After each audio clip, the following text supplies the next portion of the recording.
Yung executive secretary siguro kasi tinuturo. Ay, nako. Yung Ulaybar daw sinabi. Sa bagay, galing no? yun, ulo At lumabas. tapos yung Adrian Bersamin ay kamag-anak ni... yung ES Bersamin. Naku po, ibig sabihin ba pagka tinagtagri mo yan. At pagka nagkaturoan, ang maituturo ay si Executive Secretary Lucas Bersamin? Baka dyan mahulog yan, Nelson.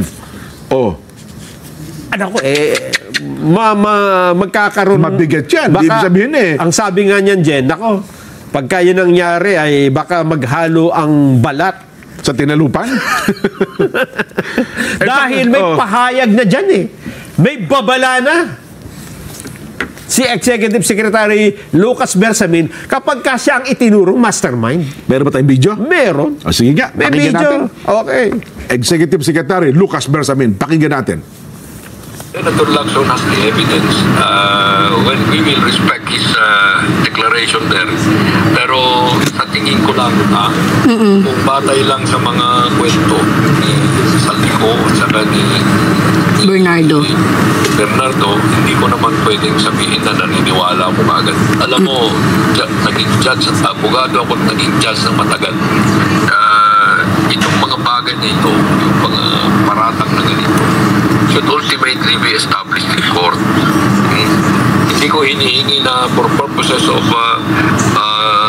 these declarations, there should now be evidence acceptable by a court. No? Bahala sila kung anong ba nila because I cannot control whatever they want to say. Dapat guarded naman para hindi naman masira yung mga reputasyon ng mga tao. Hindi ko alam yan. I cannot judge the veracity of Senator Lacson's statement. but go ahead. What is nagbatay sa handwritten unsworn sulat ni Bernardo, mga ganun. Bahala silang mag-discard dyan. But as far as I know, Adrian and the others are not that into this na sila lang ang gumagawa. Huwag din nila sabihin na ako ang mastermind. Yun. Matindi yung sabi niya. Oo, wag mo sabihin ako mastermind. Pero hindi rin siya naniniwala na yung Adrian at yung isa ay sila lang ang gumagawa. Yun na nga.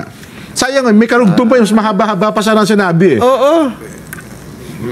Mabibigat pa yung mga sinunod yung sinabi. Ganun ba? Pero pinakamatindi yan. Huwag yung sabihin ako mastermind dyan. Baka tama sabihin, baka maghalong balat sa tinalupan.